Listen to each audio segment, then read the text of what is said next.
Hey, Patrick. Hey, Michael J. So, Guilds of Ravnica. Spoilers are falling in already, and there is some crazy cool stuff to talk about already. Yeah, I mean, WotC always drops all kinds of stuff right around the time of PAX Prime every year. I mean, it's the perfect timing for, fall sets, and this year was no exception. And, as far as Ravnica sets go, this one's also no exception. I mean, all the Ravnica sets have all been just, platinum every time, right? And I think they came out swinging on this one. So yeah, a lot of good stuff to cover, and not the least of which is obviously the Shocklands. Which to a surprise of nobody, but also it is kind of funny. I remember when they were talking about we got to make why is Orzhov Basilica so specialized in naming, whereas Godless Shrine is more open. Steam Vents is more open. Yeah. So that they could put them on other planes besides Ravnica, but they only ever use them in Ravnica. I mean, I would love to see the Karus come back instead of the Guild Gates, maybe. But the Guild Gates were cool; those were cool. The mix of Shocklands I'm really excited about. So. This is not this. So first of all, this is they got 5 Shocklands in this set, and presumably there'll be 5 in the next one. And they've already confirmed that there isn't going to be Shocklands in a third set. So they're not running back the Gate Crash sort of thing, Dragon's Maze. I mean. So the thing I'm excited about, this mix of Shocklands is actually really dope. There's a little bit more going on than meets the eye with it. So first of all, this time around they are adopting the 5 in this set, 5 in the other approach, a little bit like Return to Ravnica and Guildgate before, but they're not, they don't have to set up Dragon's Maze, and what's more, they don't have to have so. The 5 that are actually in this one are not the same 5 that were part of either Gate Crash or Return to Ravnica. So, if memory serves, these are the 4 of these 5 are the original 4 from Ravnica City of Guilds, plus your favorite and mine, I assume, Steam Vents. Well, Steam Vents, I don't know, man. I mean, don't get me wrong. Among ones that are not watery. I mean, I'm a Watery Grave guy myself, but public facing. I'll be a Steam Vents guy. I mean, I'm also a Watery Grave guy. I when they asked me what T-shirt I wanted, I said I don't have a guild. They're like, all right, we know which one to send you then. It's among the only T-shirts I have that K-Flow didn't throw away in the great childish T-shirt purge of 2016. Dude. I still have my Demir T-shirt, but yeah, dude, I have them all. You have them all? I would love a Boros. Boros, oh my God, so good. Oh, I don't have all of those. I just meant all the ones I've gotten from the from Magic. Oh no, I own. No, I'm Mono Demir. When it comes to these. Yeah, I don't know what you're talking about, but I also like a Watery Grave. Yeah. So the mix here, it doesn't have Hallowed. So it does not feature Hallowed Fountain. Instead of doing the whole they did just kind of flip them, right? No Blood Crypt and no Hallowed Fountain. And those instead, were originally Dissension ones, right? Like set 3 from. Yeah. I'm just talking about. I'm talking about compared to Return to Ravnica, because Return to Ravnica, for instance, Return to Ravnica obviously featured Temple Garden and Overgrown Tomb, but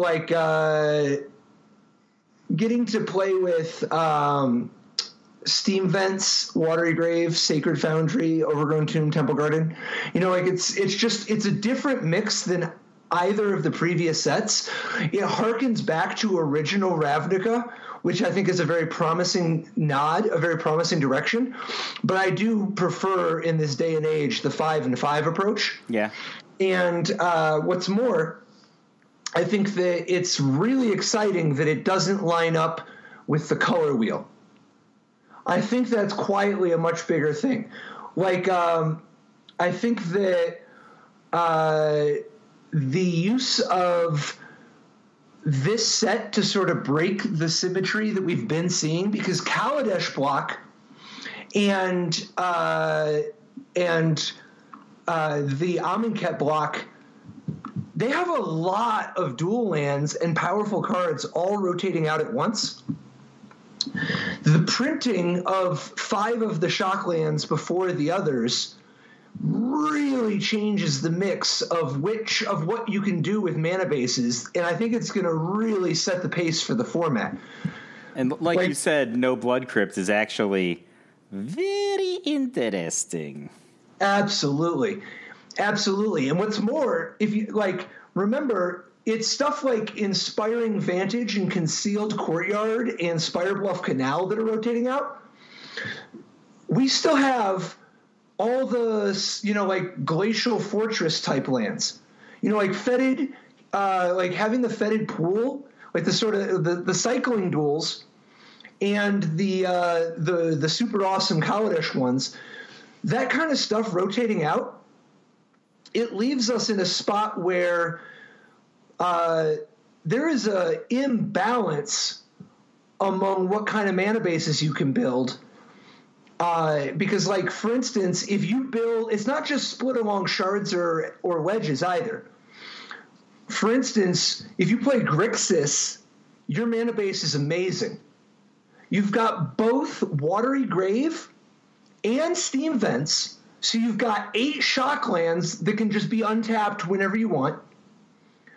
But you've also got Dragon Skull Summit and Drowned Catacombs and Sulphur Falls. So you just have all the untapped lands you could ever want all the time. So as long as you play if you play one of the 2 color combinations that has a shock land, or if you play a 3 color combination that is supported by this mix of shock lands, which is a different balance than we've ever seen before. If you play a 3 faction, if you play a 3 color combination here, whether it's shards or wedges, then you'll be in really, really, really good shape. The types of things you can do are just so crazy good. Here's a particularly good one. Jeskai. Woo boy. Now, there's a twist, though.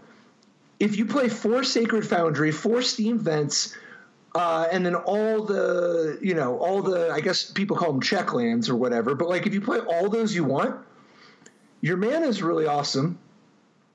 But the funny thing is that it gives you way more red mana than you normally would ever need in a Jeskai deck.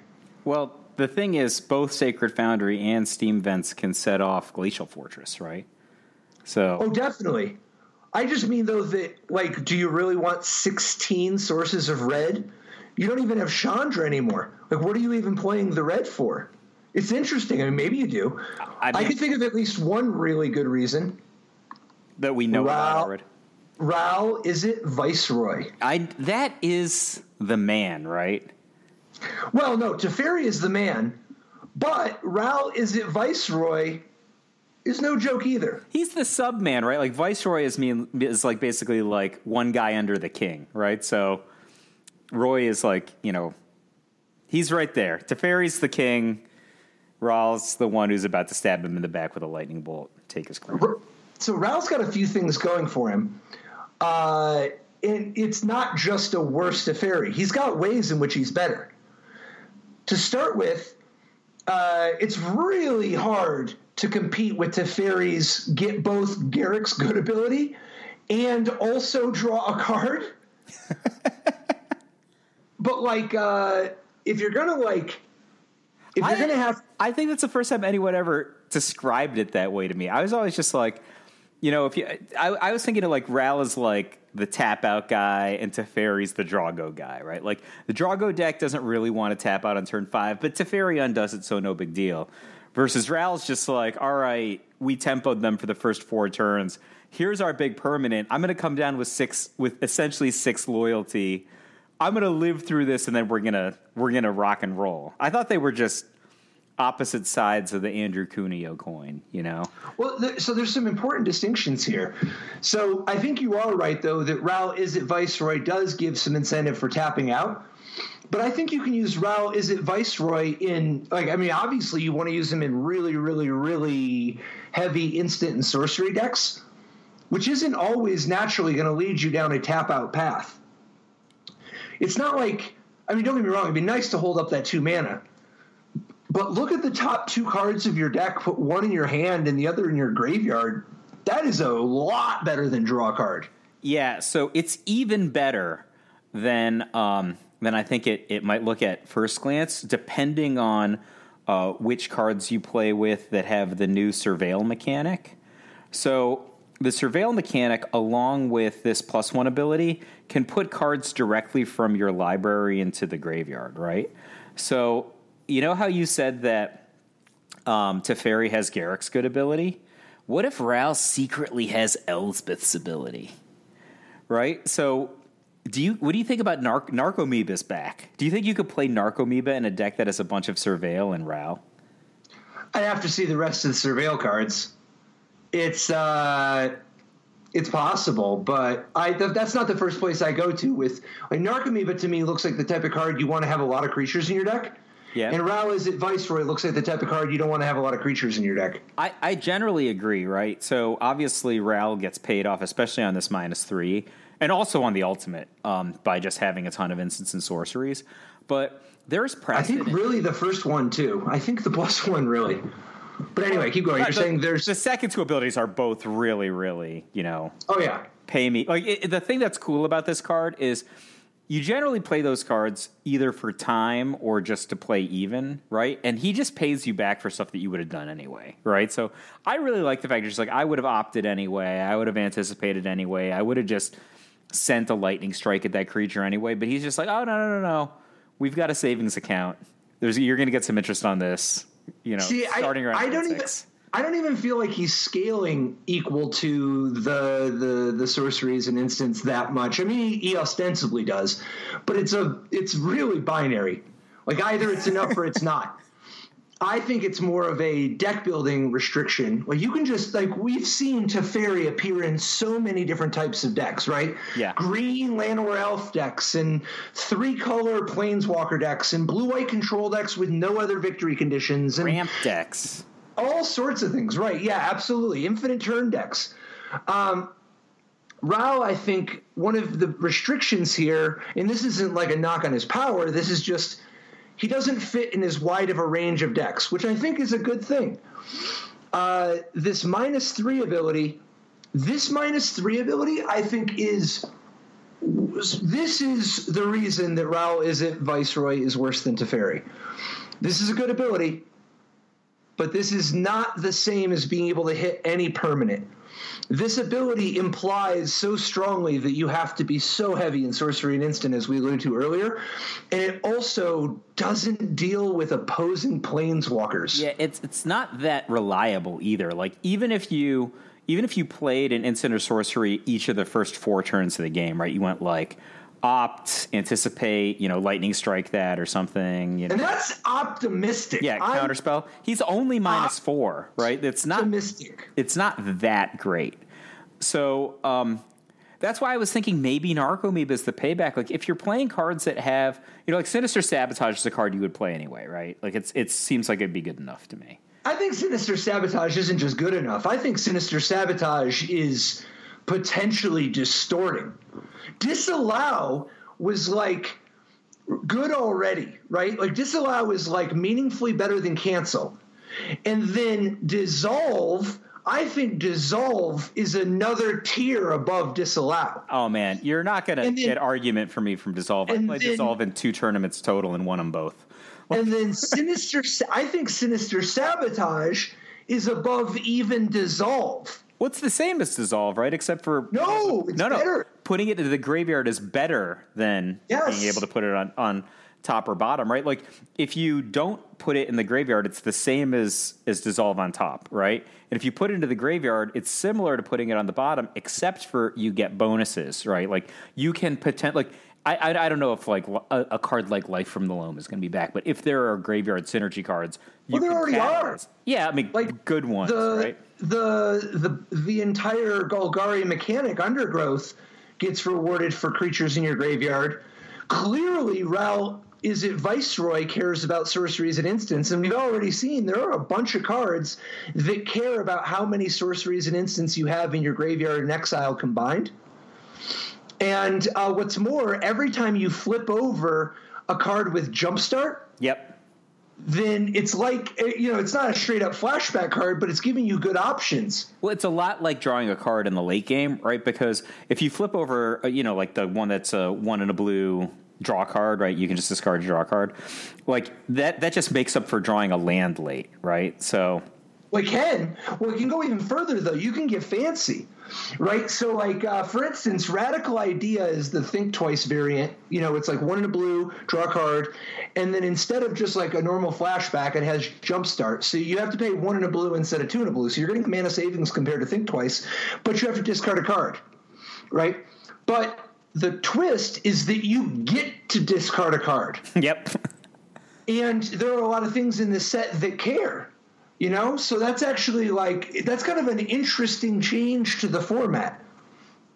But anyway, switching back to Ral Izzet Viceroy, this minus ability it's solid. It's not as good as Teferi's, but that's a messed up bar. Fully agree, obviously. Now, Ral has his ultimate -8. You get an emblem with whenever you cast an instant or sorcery spell, this emblem deals 4 damage to any target. You draw 2 cards. That's a really, really good ultimate. Now, I think Teferi's is a little bit better because I think the whole reliability thing comes up again, where with Teferi, you can get yourself out of a more wide range of problems. Even though Ral will win faster, Teferi is more reliable for covering all bases, and Ral doesn't get bottlenecked on anything. I'm sorry, Ral gets bottlenecked on anything but sorceries or instants, giving you the potential to actually miss. Yeah. Whereas Teferi works on basically everything, everything but land. Yeah, so the thing about Ral is Teferi's just going to work just based on the mechanics of the game, right? Like, yes. So, like, it doesn't matter how bad you fade with Teferi. Teferi's still getting some money on, right? Ral can, like, you could probably just be like, all right, I got to 8. I'm going to go ultimate here and just cross my fingers. And you just fade 3 draw steps and you lose a game that you felt like you were going to win by a landslide. Remember, also, this is kind of funny, but it's not you may draw 2 cards. You draw 2 cards. You know how, like, when you have a Teferi emblem, you basically can't lose? Yeah. Like, you get into that spot where you really do have all bases covered. Ral Izzet Viceroy is not the same way. You can just get decked. Whereas with Teferi does the decking. So, one other really, and I'm sure you were about to bring this up, but one really loud difference between the two of them that's just like such a big token in Ral's corner, it just starts with 5 loyalty. I think that this is the thing that is great about Ral. Ral has an enormous base loyalty. He really starts with 6, right? Like, well, it depends. If you want to come down and kill something, that's a totally reasonable thing. But even in that scenario, Ral ends up at 2 instead of 1. And that's a really big difference in this Goblin Chain Whirler infested world, Fully agree. But Ral coming down and going up to 6, that's so much. But yes, Ral being at 6 loyalty out the gate when you've already got your card advantage is so much. It's just unfortunate when he ends up a couple cards down from the top of your deck because they put a Teferi down, and Teferi gets the best of it. What I think that Ral's play patterns are going to be much narrower than Teferi's. Like with Teferi, I think a lot of the time you're just like, all right, I'm just going to like pop Teferi because just the fundamental of how Magic the Gathering is played, I'm gonna get something out of this. Like, Ral really, really benefits from still being alive when the emblem's in play. Because of that ability to potentially just peter out and draw lands or some sort of non... Well, not really peter out. Once you start... Because remember, you're drawing 2 extra cards each time. Yeah, but I'm saying if you have access to even one activation of the +1, you're probably live, right? Like... Why do you need the +1? If you just have a sorcery or instant in your hand. Yeah, but sometimes you don't have it. Why would you wait another turn? Oh, because you don't have it yet? Yeah, because you don't have it. Like you're just like, all right, I'm just going to pop this thing as the only thing I have and cross my fingers. A lot of the time, it'll pay you off. No, that's right. No, you're right. There's going to be scenarios where you're going to not do it because if you can't, like, there are going to be times where you just want the emblem and then just chill. But like, really, there are going to also be some times where you don't have anything to start anyway. So why bother getting the emblem now? You have to assess the risk of, what if they draw Vraska's Contempt compared to just if you activate that +1 ability one more time, your odds of finding something are just so much higher. Oh, yeah, and then once it starts, right, it is just a catastrophe for the... It is on like Donkey Kong. Yeah. So I think Ral Izzet Viceroy is, well, not the most imaginative planeswalker. Definitely strong and in a color combination that can actually put him to use. I think that there are going to be some. I could imagine a Jeskai deck with 4 Teferis and 2 Ral Izzet Viceroys. That's a lot of 5s, but like we don't even have Fumigate anymore.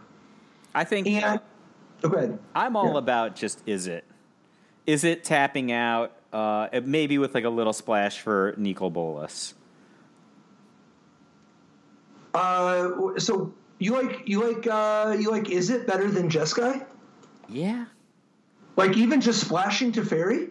Like, okay, so look at your mana. If you build an Izzet mana base, you've got like 4 Sulfur Falls, 4 Steam Vents, but like, how much do you even need to sacrifice to be able to splash 4 Teferis in your Izzet deck? I guess. Or however many. Your mana might actually get better if you. It doesn't. You it doesn't. The thing you have to sacrifice is Field of Ruin. I think if you play Izzet, you can play 4 Field of Ruins, and you can also play 3 Memorial to Genius, or whatever. I think I think that if you play Izzet, the big thing you get from your mana base is Field of Ruin and Memorial to Genius. It's so weird building mana bases with this new format, too. Kind of excited about that part. Man. But, like, Memorial to Genius is a really interesting card in this world, this post-hieroglyphic illumination world. Yeah, it's weird. All of or at least the vast majority, if not all of the key cyclers that people have been playing, the ones that cycle for you, for example, are all gonna flee. Opt is gonna be way, way better than it has been. Yeah, what do you think of it's not Opt, but like Radical Idea as a card drawer? Like, how much do you think that's going to actually see play? Oh, I think it's straight. In some of these decks, like with Ral and Sinister Sabotage, I think Radical Idea is awesome. I think like you would just want to dump a Radical Idea with the Sinister Sabotage if you're given the option. I mean, of course, but like, yeah, we'll see. I think it's going to depend on the rest of the support for sure. I'm not. Yeah, I guess I'm not as sold on. I think if Radical Idea is good enough, it's got to be because of the synergies. Because I think that just that's part of it for me, but part of it is also like I don't know if I'm just paranoid. I just want to have something that like when I'm deep with Ral that like I'm just not guaranteed, obviously, but I'm just but like way more likely to be able to catalyze. Yeah. I just think, and that is an advantage, to be sure. It's good. That's the synergy stuff I'm talking about, though, because like on rate, this card is so much worse than Chart a Course. I mean, it's an instant, but how did you compare it to Anticipate? Well, first of all, I don't think Anticipate is as good as it gets. But second of all, I think Anticipate has a better rate than this card straight up. This card, I think you need to have some synergies, or else it's kind of a bad Tormented Voice if you don't have the synergies.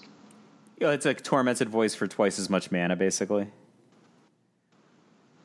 Yeah, I mean, it's a more efficient distribution. It's an instant instead of sorcery. You get a card before you have to decide what to discard to the second card. You know, it's spread out, but if you don't take advantage of all the little things that it has going for it, it's a way worse Tormented Voice, which is a way worse Chartercourse, which is a way worse Planeswalker.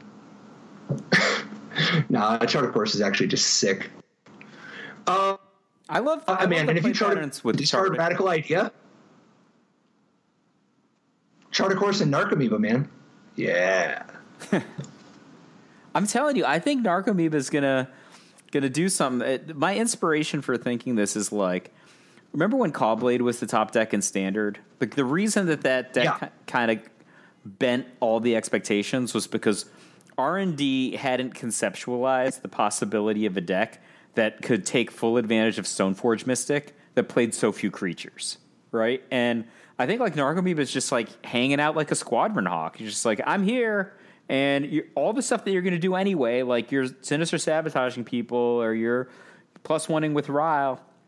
I'm just here, and you're going to get a Squadron Hawk out of it. And by the way, like, you know, draw a card, filter a card, and put a 1/1 flyer into play so I can just chump block for a turn is an awesome combination. Like that, I feel like it's just got this really, really high ceiling. Well, I do, definitely. It's got among the highest of ceilings. Free on all axes. Yeah. But it's not nothing that it's such a good card to discard to things like Jumpstart. I know it sounds funny where it's like, well, it's a card and Jumpstart needs you to discard a card. But like Jumpstart synergizes well with cards that have a really wide range. Yeah. And the difference between a 1/1 flyer and for 2 and a 0 cost draw a card 1/1 flyer is a monstrously wide chasm. Oh yeah, so, I completely agree. Nobody wants to pay them, you know. Here's 2 mana. Like that's not a good rate, right? But like it just undoes the deck building cost. Some of it. Yeah, it definitely helps mitigate it. There's a Surveil card, though, that... Oh, so first of all, actually, if we can jump back for a second. Sinister Sabotage, I cannot stress enough how messed up this card is. This is a really... When was the last time they made a counterspell this strong? I mean, Dissolve. No, this is stronger than Dissolve. Yeah, but they're pretty comparable. Maybe they're not, right? I guess like the well, it's stronger. I'm not talking about the same range, the same ballpark. I think we can definitely agree this card is stronger than Dissolve, and Dissolve was also the strongest counterspell in a while. Silumgar Scorn. I think this card is stronger than Silumgar Scorn. Do you think this card is stronger than Absorb? Yeah. Stronger than Absorb means that this is the best counterspell in 20 years? No. Absorb isn't as strong as Cryptic Command. Yeah, no, I think this card is more like... It's weaker than Cryptic Command, and it depends on the format, but this is a lot more like a Mana Leak powerful card, or Remand. You don't think so? It's really hard for me to chunk. Or you think Absorb is better than Remand and Mana Leak? I think, Cryptic Command. I just have them in, you're like, all right, here are permission spells. I'm like, I categorize 2 mana permission spells very differently from 3 mana permission spells very differently from Cryptic Command. Like, they're not in the same category for me, even though they all are spells. Right? So I typically think of, Counterspell and Silumgar Scorn aside, right? Those are in a special case, right? I think of 2 mana counterspells largely as tempo. Like, I don't care if something resolves later, or I don't care if I just steal turns right now with a Mana Leak or a Remand, but I think of 3 mana counterspells as answers. Like, those are just the chunks in my head, right? Like, sure, sometimes you fully answer. I just think it's a distribution of rate. So, I just think about how I use them rather than I guess. I don't know. I don't think either one of us is wrong. Well, I definitely think Cryptic Command is better than all those cards, but not legal.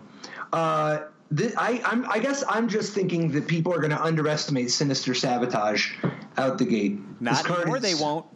We'll see. Yeah, they won't be able to help themselves. You know what's another card people are going to underestimate? Unexplained Disappearance. 1 and a blue, return target creature to owner's hand, surveil 1. So obviously, the obvious comparison is Voyage's End. So I'm just thinking to myself, if I'm the Voyage's End guy, then I must love Unexplained Disappearance. Yeah. Like it's... Plus, Voyage's End guy is way more likely to take advantage of the graveyard synergies than Voyage's End in any way. Like, most people using Surveil are going to have a little bit of incentive, but I think that if you're in the market for a Voyage's End, you're more likely to have extra incentive. You're up to something. You know, you're up to something no good, definitely. So I think Unexplained Disappearance is definitely one to keep on the radar. Particularly if you start chaining these things, you know, like if you Unexplained Disappearance and then discard, like, for instance, this new quasi-duplicate, 1 and a blue, 1 blue creature, you know, you get to make a copy of one of your creatures, and then Jumpstart, you know, you get to make another copy.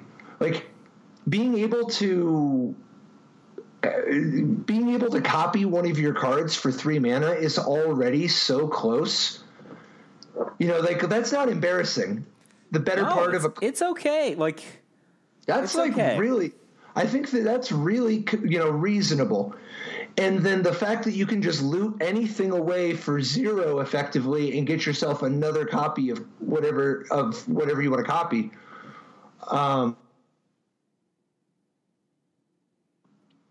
Now, it'll depend, though, because one of the things that makes this card a little bit weaker than it might seem on the surface is how many of the dope threats are currently all Planeswalkers or Legends.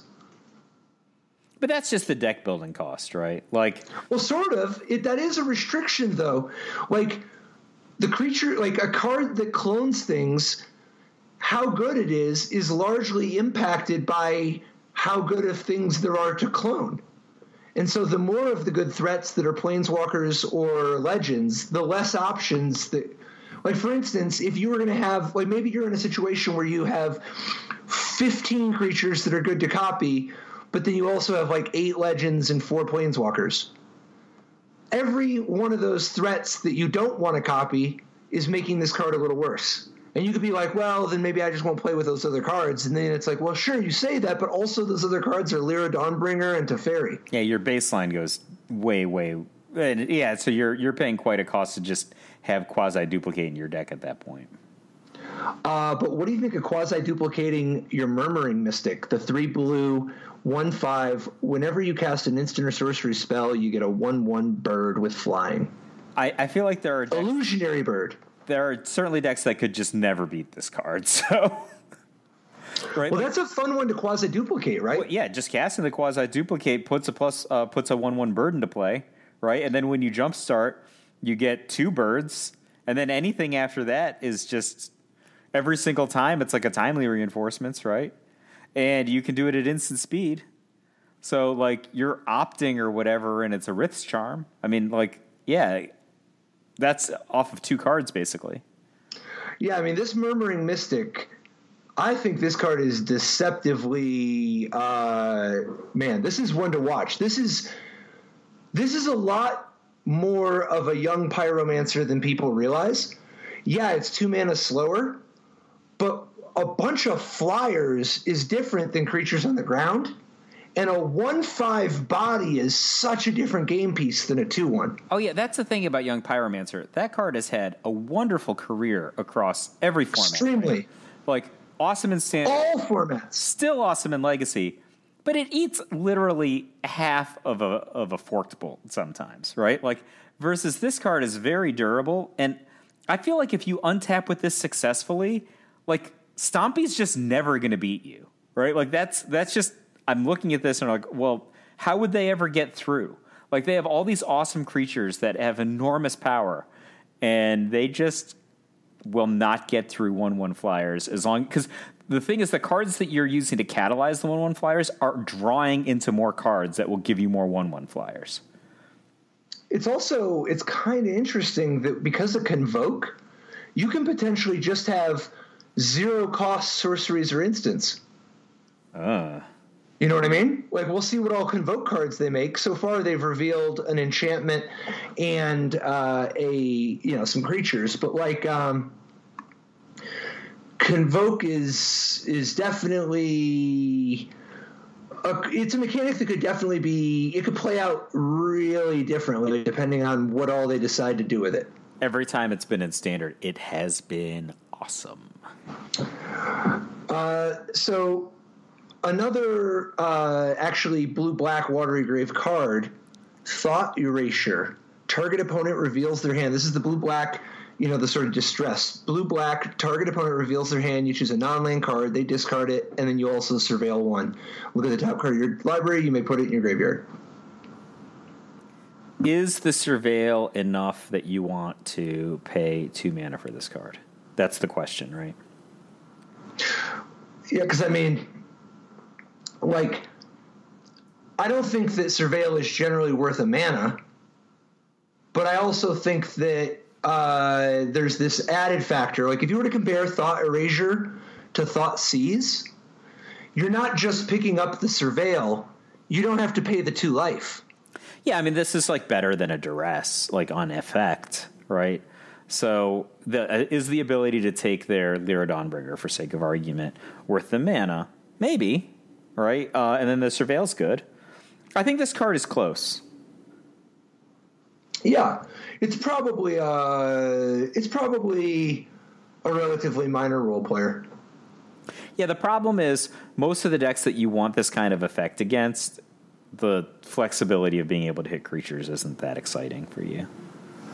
I do think we'll see which way the format goes. I could actually see this being an important main deck type of card, because I could imagine there being plenty of decks that are mostly creatures. Like, for instance, the printing of Legion Warboss might be, as well as 4 sets rotating out, might be enough for goblins to be the real deal. So this card is awesome. Right? Of course, but this card doesn't need you to be playing a goblin deck. It just happens to work awesome in a goblin deck as well. It's the same as Rabblemaster. Rabblemaster is the only threat in the Legacy deck, right? The Legacy Red Prison deck. This card is just, it could be good in goblins, but if you just play it and it stands on its own, they could just, whether it's mentoring or not, if you don't answer it, it's just going to run you over. Yeah, this is the 2 in a red, 2/2 Goblin Soldier with Mentor, which means when this creature attacks, put a +1/+1 counter on target attacking creature with lower power. And by the way, I love this mechanic. I actually think this mechanic is going to play incredible. At the beginning of combat on your turn, create a 1/1 red goblin creature token. That token gains haste until end of turn and attacks this combat if able.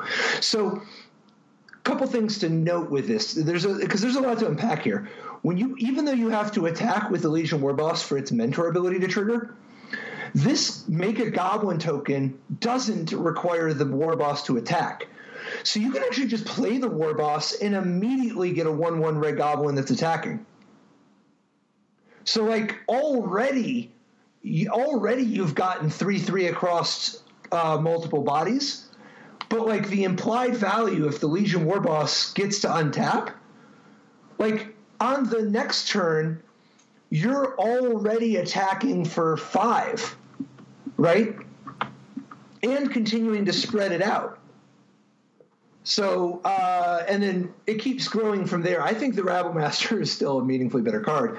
But also, your goblins don't all have to attack every turn. Yeah, well, that's actually a key difference. I don't know. I think I'd have to play with the Warboss some before I decided which was better. Obviously, Goblin Rabblemaster was it's been awesome in multiple formats also. But I think that it's kind of restrictive. If you have 2 Rabblmasters in play, one of them is dying in combat next turn. Like that's the downside on it. I mean, obviously the ceiling on Rabblemaster is unreal, right? Like, the guy hits very, very hard if nobody's stopping him. But I think the War Boss is going to have a similar kind of function, and like you said, spread the value across more things, so it doesn't get jammed up by one shock. Yeah. Although it cuts both ways, because one of the things that made the Rabblemaster so filthy was that if you could just give the Rabblemaster protection or make it unblockable or whatever, you're getting tons of value, right? Like, in particular, it being unblockable is just an enormous amount of damage. Whereas Legion War Boss, putting an extra +1/+1 counter on one of your 1/1s. Yeah. It might be the case that value is getting spewed a fair bit because of people just being like, well, I guess I'll block that one. Yeah, absolutely.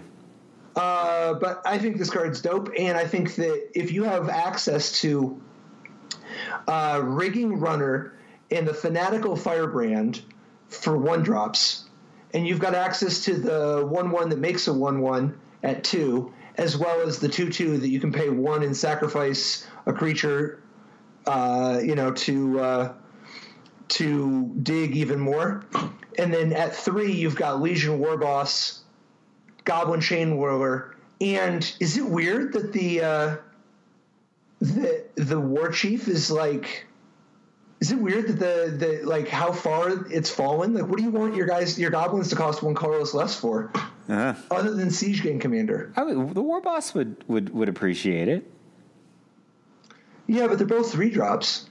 Yeah, just play with if you play the other guy first, then the War Boss actually he gets a lot of help coming out the next turn, right? Like, it also sets up for Mentor better. That's true. And maybe when you're running like Dark Dweller Oracles and Goblin Instigators, you end up just getting enough value out of it. I guess I'm just suggesting that you might not want 12 3-drops. So you might end up in a spot of playing 4 Chain Whirlers, 4 Legion War Boss, and only a couple. I don't know. I just think that you're going to have to make some tough cuts. Plus, I think you got to play some burn. Oh, yeah.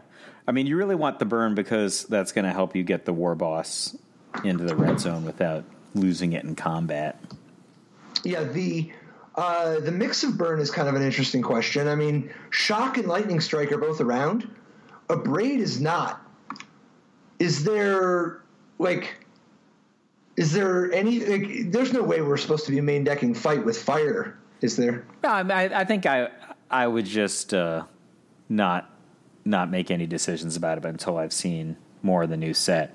Like, I've already said to myself, hey, would I play Direct Current? I mean, that's interesting. Like, I think that I would think about playing Direct Current in big formats, not just playing it in standard. Being a sorcery, though. Yeah, that's really what I don't like about it. But I mean, the fact that I don't know, man. Isn't this a really bad Stagger Shock? I like the fact that I can just peel a Inspiring Vantage late, and it does too. But maybe you're right. I think this is a really bad Stagger Shock.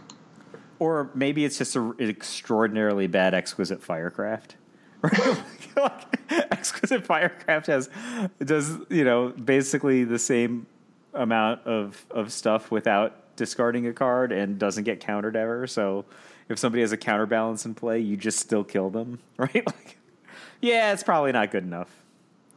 So I don't know what kind of removal you're going to end up needing, but I do think that Goblin War Chief into Siege Gang Commander is not necessarily enough of a reason to max on the War Chiefs. But I think you can't put yourself in a position to just get like brick-walled by a Lyra Dawnbringer or something. And you've got to have a plan for somebody who's just dropping History of Benalias. Like, I think you've got to... What? That card is going to come back. Oh, yeah, it is. Oh, yeah. History of Benalia with Convoke. So there, like, for instance, there's that new cast out, which is important because obviously cast out is out. 3 and a white, when it enters the battlefield, exile target non-land permanent and opponent controls until Conclave Tribunal leaves the battlefield. But it has Convoke. So instead of having cycling and flash, you have the ability to tap your tokens, even ones that are summoning sick. You have the ability to tap your tokens, your whatevers, and get your potentially even for 0, not just 1, because if you tap a white creature, you can reduce the white part of it. So tap 4 creatures and you get your Oblivion Ring for free. I think this card is definitely for real. I buy it. It's like Ixalan's Binding, but instead of blocking out whatever the card is, you get to cast this card for less, potentially even free. Yeah, it's just more synergistically appropriate than Ixalan's Binding in a lot of the decks that have played Ixalan's Binding, right? Like vampire-ish decks or whatever. So here's a curveball for you. You can play 4 Sacred Foundry, and you can play 4 Clifftop Retreat. What if your Goblin deck has Conclave Tribunal in it? And that's your removal. Because you can use tapping your goblins. Tapping your goblins is actually pretty sick. I'm all for tapping red creatures for 4 mana spells. Right, like that's very good to me. Right. You just don't think that Oblivion Ring is worth like an Oblivion Ring with Convoke is worth 4?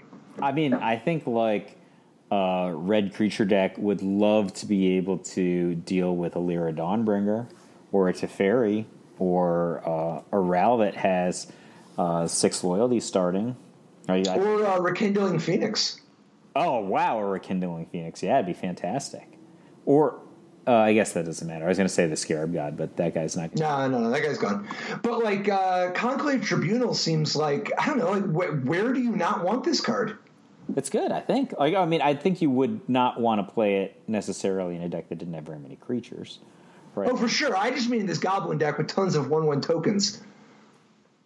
Like if you're playing with Siege Gang Commander, then you just play the Siege Gang Commander and then you play this in the same turn for 1 mana. Or you play it in the same turn for 0 mana if you have any white creatures in your deck. Like, who knows? Like, I don't know if I mean, we'll see if they actually make any goblins this time around that are part white.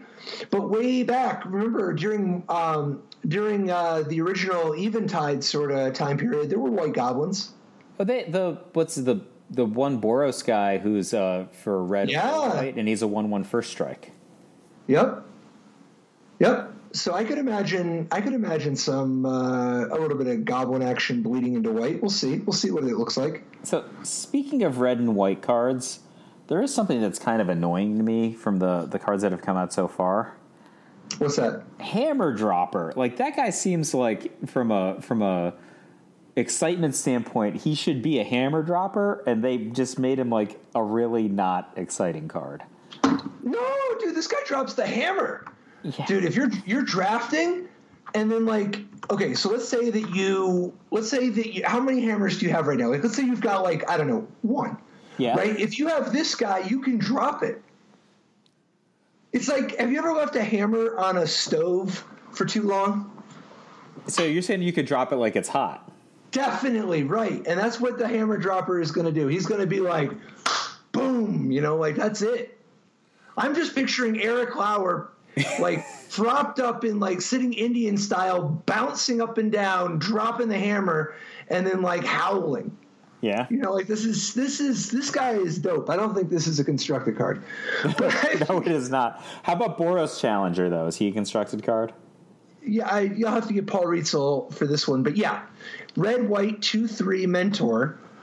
And you can pay 2 a red and a white to give him +1/+1 until end of turn. It's obviously going to depend on the rest of the support, because one of the things that's tough is that it's not like you actually inherently want to play 1 power creatures, right? Like a lot of Boros decks would not. Now it ends up working out really well if you have stuff like Step Links or something I guess Step Links is kind of awkward, but if you have like a plated Geopede.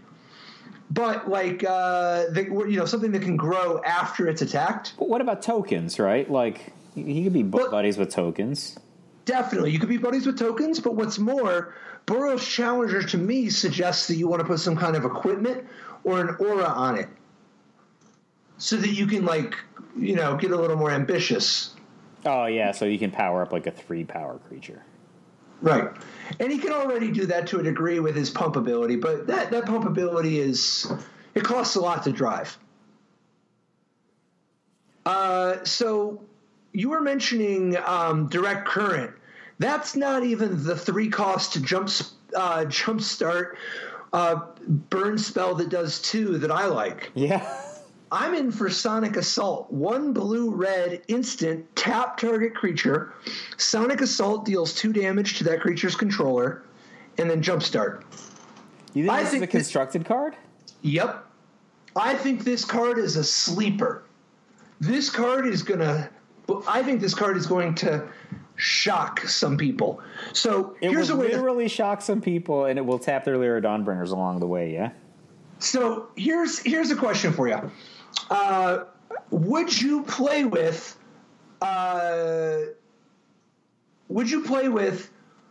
1 blue-red, deal 4 damage to the enemy player? Like, deal 4 damage to your opponent, and you can discard a card to flash this back. Yeah, I have played 3 mana, deal 4 damage only to an opponent many times.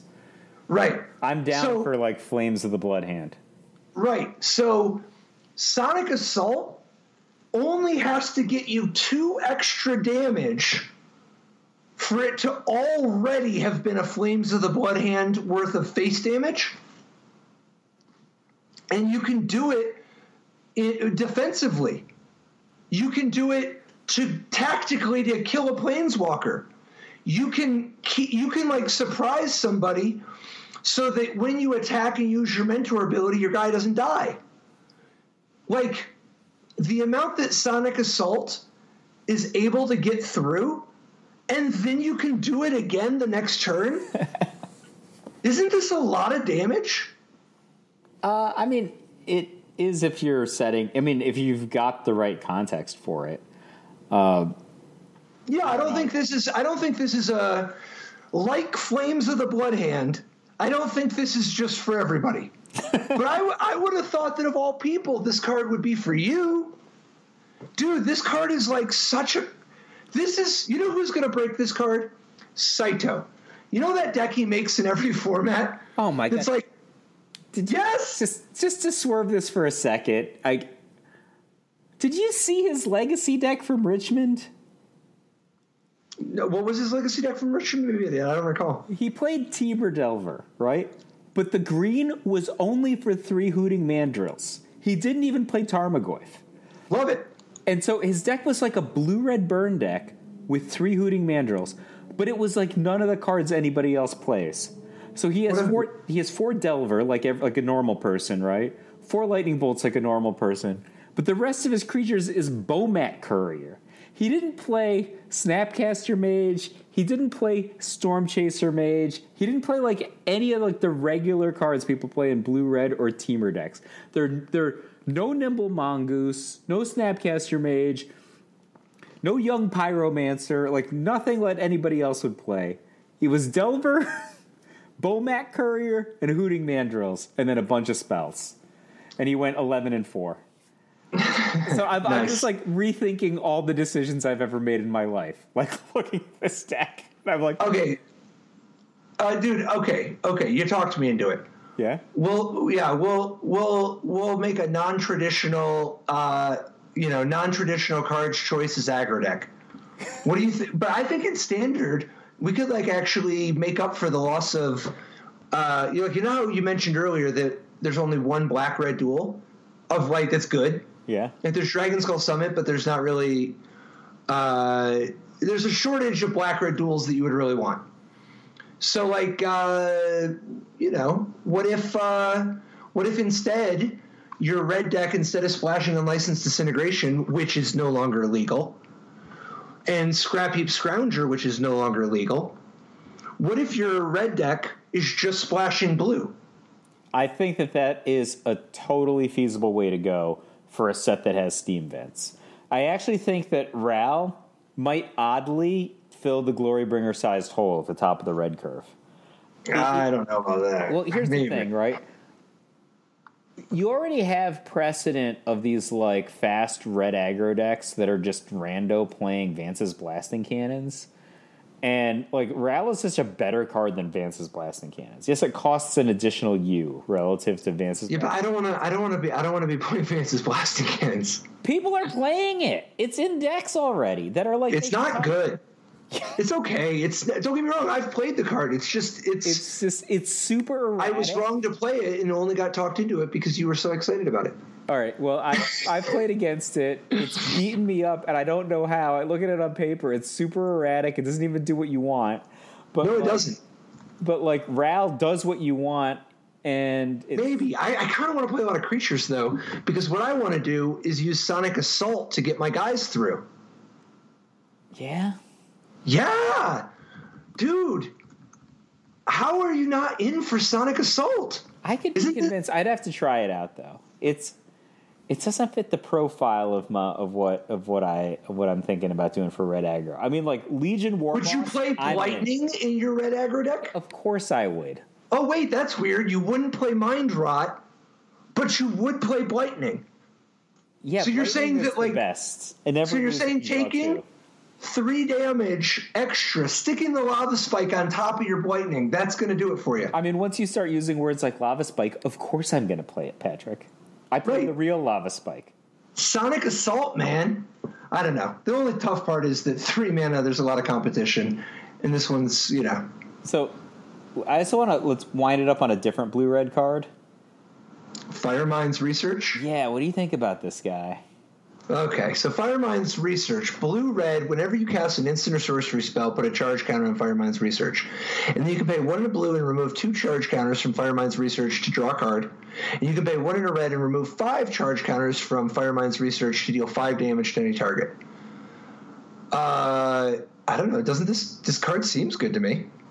So here's what I'm thinking. It seems very good to me, and it falls under like kind of the umbrella of getting paid back for things that I was going to do anyway. But I'm just thinking mentally comparing it to Search for Azcanta. Would I ever really want to play this instead of Search for Azcanta? Definitely. Yeah? Oh, yeah. Yeah, this card's got a lot of differences.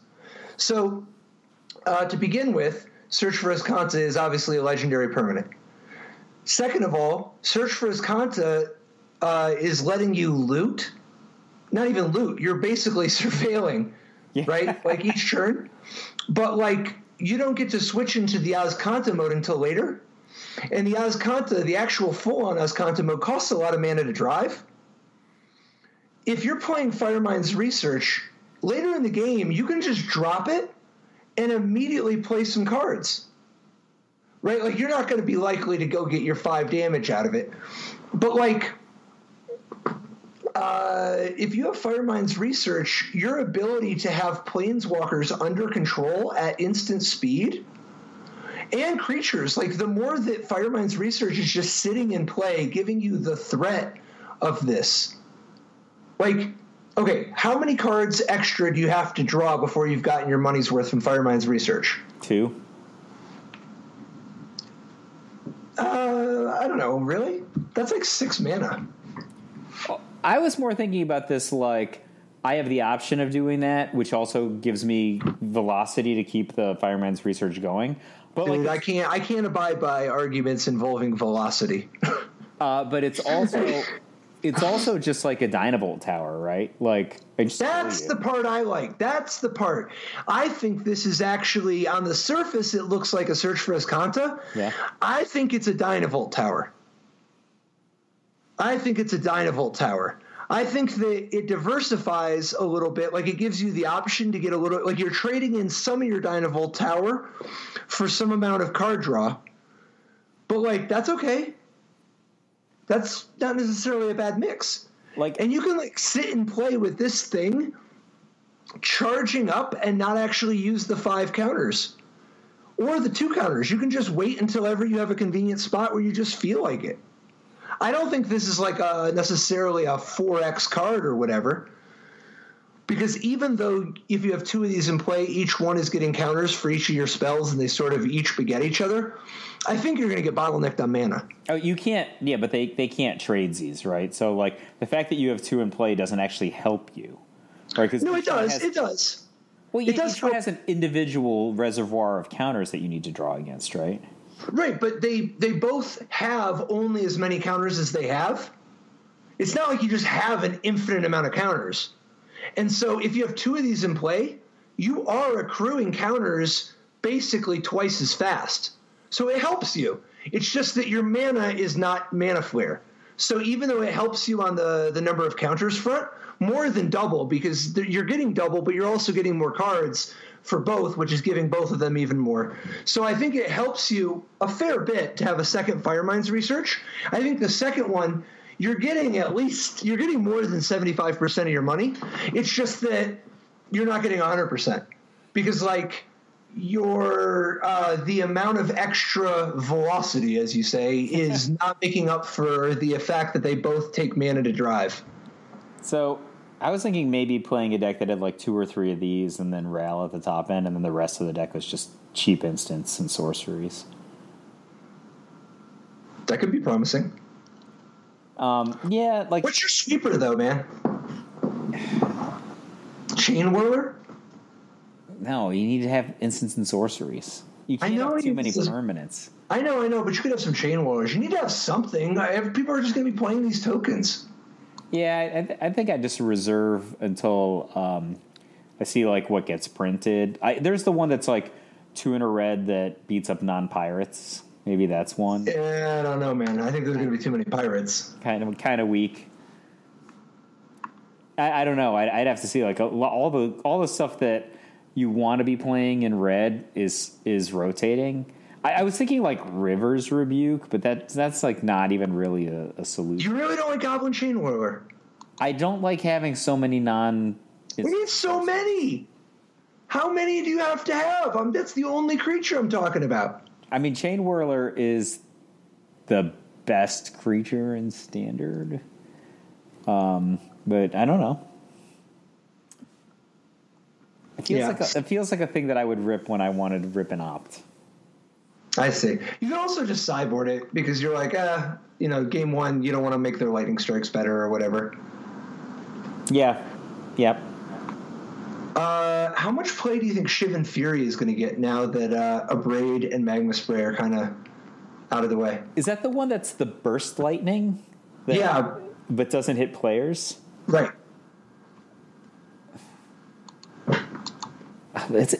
It's pretty good at kind of like the Magma Spray aspect for a non Scrap Heap Scrounger format. It's great on the kick. Yeah, it does. It's just. I mean, sometimes you just want to shock their planeswalkers so that they don't Teferi Ultimate you. Well, it also doesn't go big enough to kill a 5/5 flying lifelink.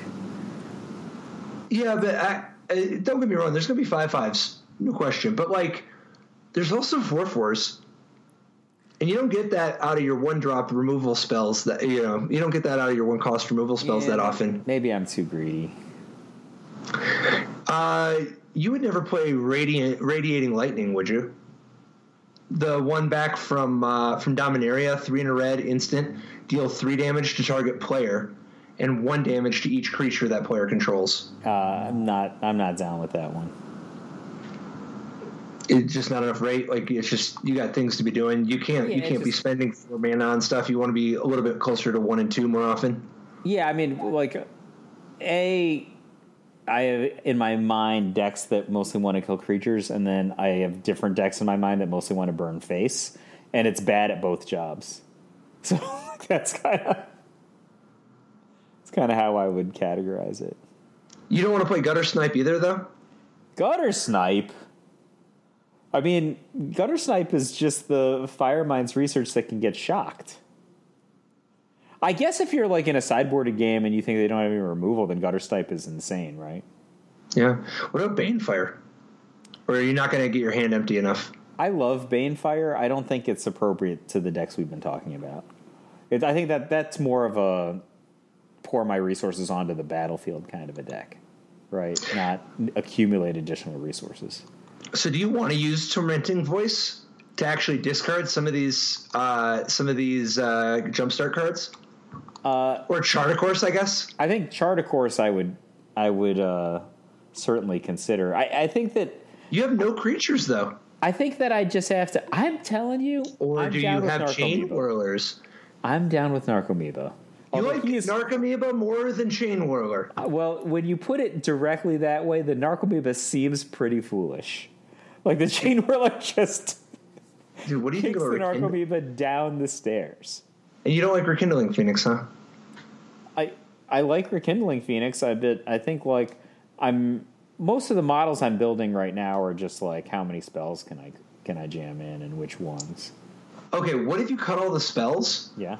For creatures, dude. If you were playing like a fire aggro deck with this Sonic Assault, how insane would Chart a Course be in that deck?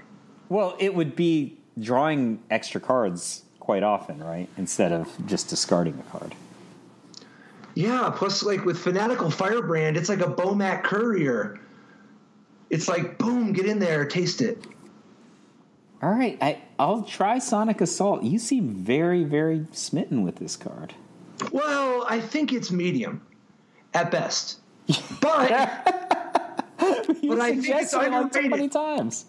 For sure, because I think that the room is going to put it at like a 2 or a 2 or a 3. Yeah, but it's really like a 5. It might be a 6.5. Yeah, maybe on a good day, dude. Your blue-red aggro deck could have Workhite Marauder. Oh, I know you like Workhite Marauder. I do. That guy was extincted by Chain Whirler, though. He's good with your Chain Whirlers. He is. That is true. Oh, and man. He's a pirate. And he's so tricky. The Chain Whirler can go and then he can go. Yes. And then it becomes an axe murdering. Dude, so Workhite Marauder is a pirate. Fanatical Firebrand is a pirate. Daring Buccaneer, pirate. Dude, what about pirates? You can even play Unclaimed Territory. You're not, dude. Chart a Course. Is this not doing it for you? I mean, the wheels are turning, but I don't feel anything on that one. Maybe if it's great, maybe I would play it because it was mathematically good. But it's not giving me the feels, Patrick. No. So, like, let's see here. Is there any of the pirate incentives that really entice you? Like, specifically, how do you feel about Lookout's Dispersal in your fire aggro deck? No. I mean, obviously that's a really good card, right?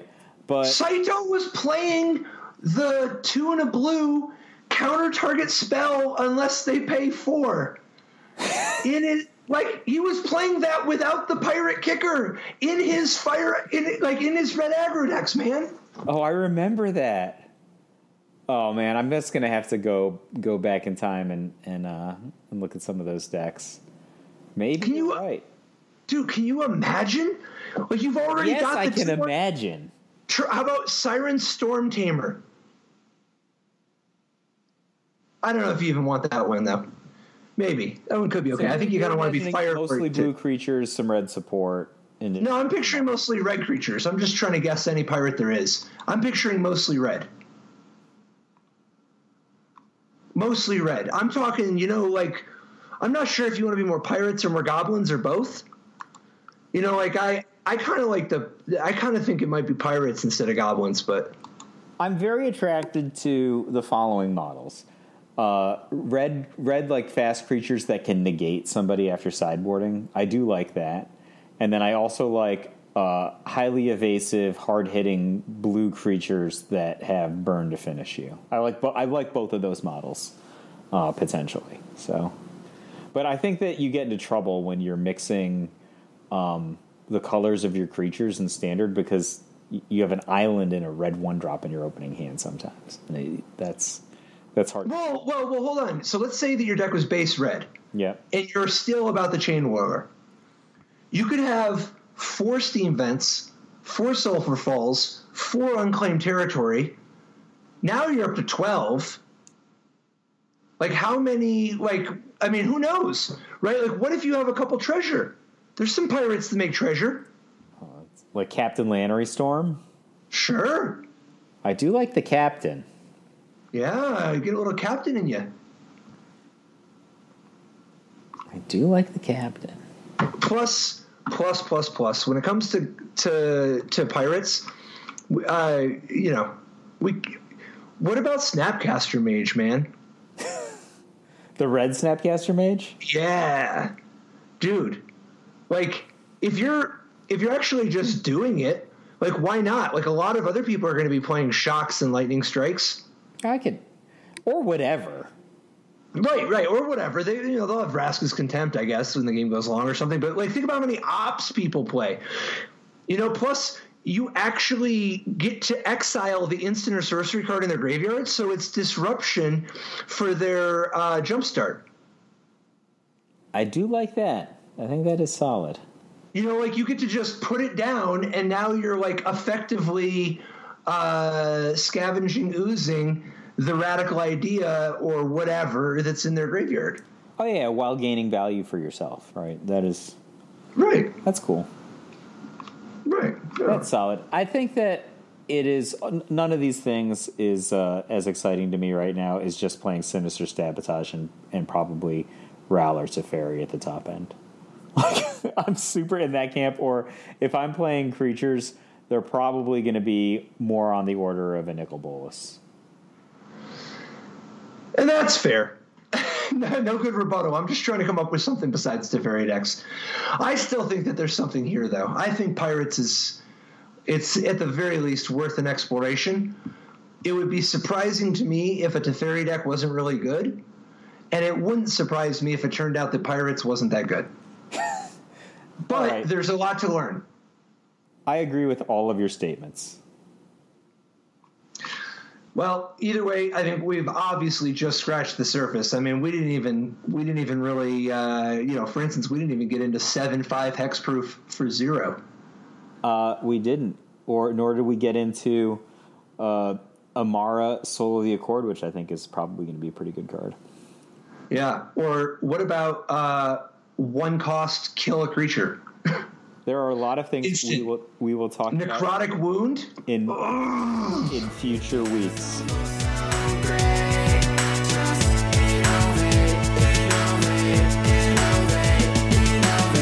In life didn't work so great. Tried to play Dredge, it's a jailer hate. Ghostly prison waiting for my untapped phase. Your core trapped in amber, stay safe.